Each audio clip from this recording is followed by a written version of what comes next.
नमस्कार प्रेक्षकांनो. पारुमालिकेच्या येणाऱ्या धमाकेदार अशा एपिसोडमध्ये आपल्याला आता असे पाहायला भेटणार आहे की इकडे आता प्रीतम हा पूर्णपणे चिडलेला आहे आणि प्रीतमने आता स्वतःच्या मनाशी ठरवलेलं आहे की दिशाला आता जाऊन गोळी घालायची. त्यासाठी त्याने एकदा पिस्तूलही हातामध्ये घेतली होती, मात्र अहिल्यादेवी खोलीमध्ये आल्यामुळे त्याला ती पिस्तूल परत ठेवावी लागली. त्यानंतर प्रीतम दुसऱ्या दिवशी पूर्ण विचार करून उठलेला असतो आणि प्रीतम आता दिशाच्या त्रासाला पूर्णपणे कंटाळलेला आहे आणि प्रीतमने आता पुन्हा ती पिस्तूल आपल्या खिशामध्ये टाकलेली आहे. तर सावित्रीने कॉल केल्यामुळे पारूही घरी आलेली आहे आणि त्यानंतर पारूही लगेच आदित्यच्या खोलीमध्ये धावत येते. आता सावित्रीने सर्व गोष्टी पारूला सांगितल्या आहेत. त्यानंतर पारूही पटकन येऊन आदित्यला विचारू लागते की आदित्य सर तुम्ही कसे आहात, आदित्य सर तुम्ही बरे आहात ना. मला सावित्री आत्ताकडून कळालं की घरामध्ये महामृत्यूंजय मंत्राचं हवन ठेवलं होतं, मात्र त्यामध्ये व्यत्यय आल्यामुळे तुमच्या जीवाला धोका आहे, म्हणूनच मी सर्व काम तिथेच सोडून तुमच्यासाठी इकडे धावत आली आहे. तुम्ही काहीच काळजी करू नका, आता तुमच्यासोबत मी असणार आहे, त्यामुळे तुम्हाला काहीच होणार नाही.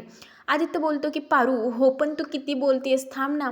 पारू तुला खरंच वाटतंय का, तुझा या सर्व गोष्टींवरती विश्वास आहे का?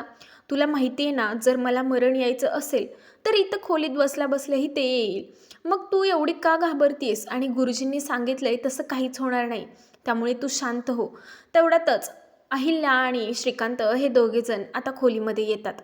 खोलीमध्ये येताच आता पारू इकडे खोलीची साफसफाई करत असते. त्याचवेळी अहिल्यादेवी या आदित्य असा आवाज देत खोलीमध्ये येतात. आदित्य लॅपटॉपवरती त्याचं काम करत बसलेला असतो. अहिल्यादेवी या आदित्य मला तुझ्याशी थोडं बोलायचं आहे असं आता आदित्यला बोलतात.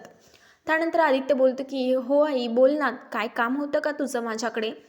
अहिल्या लगेच बोलते की आदित्य तुला तर माहीत आहे ना, गुरुजींनी सांगितलेल्या त्या संकेताविषयी माझ्या डोक्यात पूर्णपणे तेच विचार चालू आहेत आणि मला पूर्ण भीती वाटते. आदित्य तू खोलीमधून अजिबात 2 दिवस बाहेर पडू नको. तेवढ्यात पारूही आता तिथे येते. त्यानंतर श्रीकांतही बोलतो की आदित्य अहिल्या सांगते तर तिचं यावेळी तू ऐकलं पाहिजेस, कारण अहिल्या खूप टेन्शनमध्ये आहे.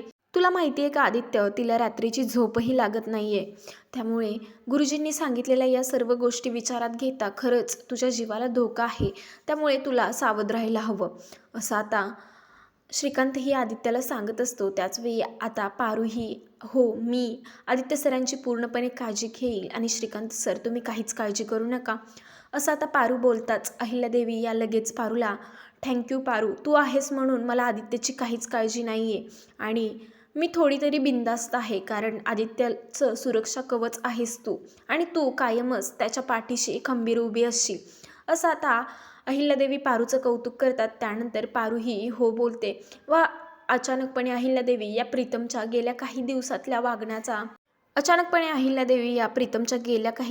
वागण्यावरून आदित्यला आता सॉरी बोलत असतात आणि आदित्य प्रीतमचं तू काहीच मनावरती घेऊ नकोस. तुला माहिती आहे ना तो मुलगा कसा आहे, आधी खूप सारं बोलतो, कोणत्याच गोष्टीचा विचार करत नाही आणि नंतर त्याला त्याची चूक समजते. त्यानंतर तुला माहिती आहे ना तो लगेच माफी मागण्यासाठी येतो. प्रीतमच्या मनामध्ये काहीच तसं नसतं, पण प्रीतम आत्ता असा का वागतोय यामागे नक्कीच काहीतरी वेगळं कारण असणार आहे आणि ते आपण लवकरच शोधून काढू असं देखील आता अहिल्यादेवी इकडे आदित्यला सांगतात. त्यानंतर आता आदित्य तू तुझी काळजी घे, हे संकट खूप मोठं आहे आणि तुला स्वतःला जपलं पाहिजे असं सांगून आता तिकडून निघून जातात. तर आता बाहेर प्रियाही असते. प्रियाही आता रडत असते. प्रीतमच्या या सर्व वागण्याचा प्रियालाही फार त्रास होत असतो. तेवढ्यात पारूही खाली येते आणि प्रियाला रडताना पाहून पारू लगेच प्रियाजवळ जाते. प्रिया मॅडम काय झालंय, तुम्ही असे का रडत आहात. लगेच प्रियाही बोलते की पारू अगं मला फार भीती वाटते, अलीकडे ना प्रीतम खूपच विचित्र वागतायत आणि आता तर माझ्याशी न बोलताच रागात कुठेतरी बाहेर निघून गेलेत.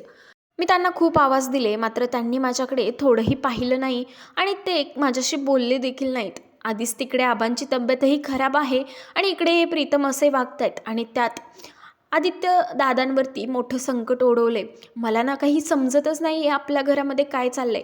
आता प्रिया आणि पारू बोलत असतात आणि त्यांचं हे सर्व बोलणं आता इकडे दामिनीवरून ऐकत असते. दामिनी आता विचार करत असते की या दोघींचं नक्की काय चाललंय आणि दामिनीला ते सर्व बोलणं ऐकायचं असतं. मात्र तेवढ्यातच दामिनीची आता सिरियल लागणार असते, म्हणून दामिनी ही बोलते की या दोघी काय बोलत आहेत हे मला ऐकायचं होतं, पण माझ्या सिरियलचं टाईम निघून चाललं आहे, त्यामुळे मला वरती गेलं पाहिजे आणि त्यानंतर दामिनी तिकडून निघून जाते.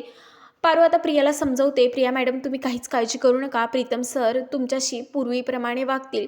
आत्ता कोणत्या तरी टेन्शनमध्ये आहेत आणि ते त्यांचं मन मोकळं करत नाहीत, त्यामुळे ते असे वागत आहेत. तुम्ही अजिबात कोणतीच काळजी करू नका आणि चला तुम्ही तुमच्या खोलीमध्ये जाऊन आराम करा, असं आता पारू प्रियाला सांगते. त्यानंतर प्रीतम आता दिशाचा खून करायचा म्हणून दिशाकडे जायला लागतो, तर इकडे आता आदित्यही खाली आलेला असतो आणि प्रीतमला असं रागात गेलेलं पाहून आदित्य लगेच त्याची कार काढतो आणि त्यानंतर प्रीतमचा पाठलाग करू लागतो. आता तो खूपच रागात असतो आणि प्रचंड चिडलेला आहे आणि आज तो दिशाचा शेवट करणार आहे अशाच हेतूने घरातून बाहेर पडलेला आहे.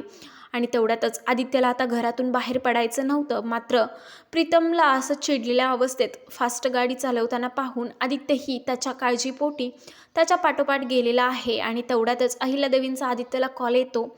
आदित्य, अरे तू कुठे आहेस? मी तुझ्या खोलीमध्ये जाऊन आले, मात्र तिकडे तू नव्हतास. आता आदित्य लगेच बोलतो की आई मला माफ कर, पण मला खरंच खूप अर्जंट काम होतं, त्यासाठीच मी इकडे आलो आहे आणि मी स्वतःची अगदी व्यवस्थित काळजी घेईन, तू कोणतीच चिंता करू नकोस आणि तू तुझ्या डोक्यातून ते सर्व विचार काढ बघू, मी माझी स्वतःची नीट काळजी घेईन. असं बोलून आता आदित्य कॉल ठेवून देतो.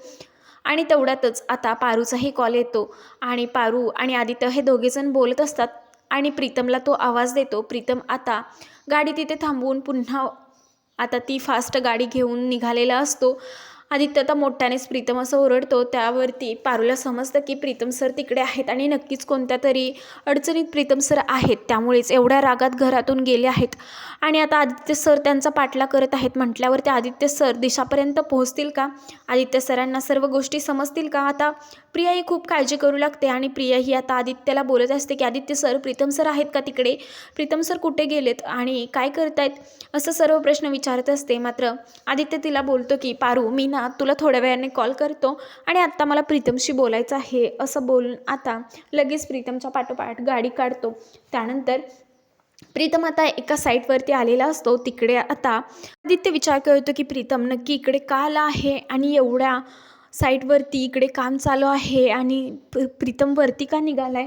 आता प्रीतम त्या चालू असलेल्या बिल्डिंगवरती आता वरती जातो. त्यानंतर तिकडे गोळीचा खूप मोठ्याने आवाज येतो आणि ती गोळी आता आदित्यला लागलेली आहे. आदित्यच्या हाताला आता ती गोळी घासून गेलेली आहे आणि आदित्य तिथेच जखमी होऊन खाली पडलेला आहे.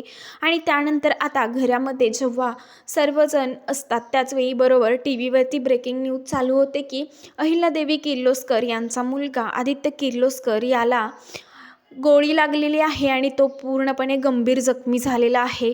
आता हे ऐकून तर घरातील सर्वच जण खूप रडू लागतात. अहिल्यादेवींना आता गुरुजींनी जे सांगितलं होतं ते खरं घडलं यावरून अहिल्यादेवी आता रडू लागतात. आणि प्रीतम हा घरी आलेला आहे. प्रीतम हा आता पूर्णपणे घाबरलेला आहे आणि हे सर्व प्रीतमने काय केलं असेल, नक्की आदित्यला कसं लागलं हे पाहणं तर तितकंच रंजक ठरणार आहे. व्हिडिओ आवडला असेल तर लाईक करा व चॅनलला सबस्क्राईब करा, म्हणजे असेच नवनवीन मालिकांचे एपिसोड्स तुमच्यापर्यंत पोहोचतील.